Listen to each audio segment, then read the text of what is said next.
At my 28-week appointment, it was just a routine appointment, and we thought everything was fine, and we got in there, and the nurse found a couple of things that they were concerned about. I went in for my 24-week appointment, and my blood pressure was high. We were in the hospital for a 24-hour period when they found out I had HELP syndrome. They immediately sent me to the hospital, and they admitted me, and they told me I was going to be there until I delivered. I'm thinking, well, it's July, and that's November. At 5:30 a.m. that next morning, her heart rate dropped. They came in and rushed us to the OR and did an emergency C-section at that point, and she was born at 6:01 a.m. on March the 5th, 2010, and she weighed 2 pounds and 12 ounces. The goal was to make it to 28 weeks. I think we made it 5 days, so I ended up delivering her July 18th. She was 25 weeks one day, and she weighed 1 pound 7 ounces. And everything just changed so dramatically, and it was an emergency C-section, and so just in a matter of minutes she was born. And at the time, though, you're scared to death. It was our first and only child, and we went from a routine appointment just 2 days before to here we are. We got a child that's only been carried 6 months. My blood pressure was so high, and it was starting to make my kidneys and liver start to shut down. Of course, we had all kinds of friends and family there, but Kristen was the only one I wanted to talk to.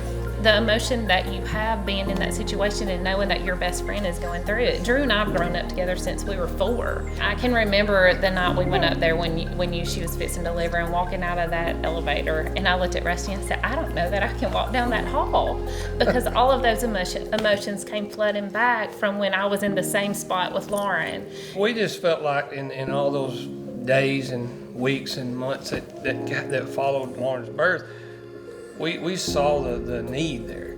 And the great thing about the NICU is those doctors and nurses are first class. And they take children in from all over the region, and they take them in, they treat them like their own. But they can't do that without backing. It's something you get to see. We can physically relate to what happened, and to be able to provide some sort of assistance, in fundraising to help other people is huge. We realized we need to put stock in this, because people had done this before us. We needed to do it for other people coming. God gives each of us a story, and at some point in our lives, we're all going to face some kind of hardship and some kind of tragedy, and He places people in our lives to help us through those times, and the NICU is definitely one of those places. The NICU nurses are definitely those people. They are godsends, and they couldn't do what they do without funding. Babies like Emma, Kate, and Lauren have a chance because people are so willing to give and to help out. If you have any clue about the NICU, that it could be you. It could be your child, your grandchild, your brother or sister, and just be able to look and see where these babies came from and where they are now. I don't know why you wouldn't want to be involved.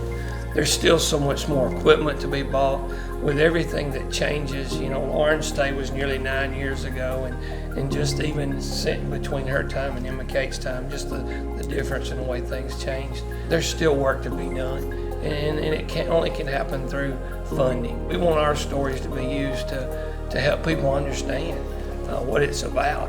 And our hope is that we see more success stories like these two, and that we limit those number of kids that don't make it, and we give those kids, a fighting chance.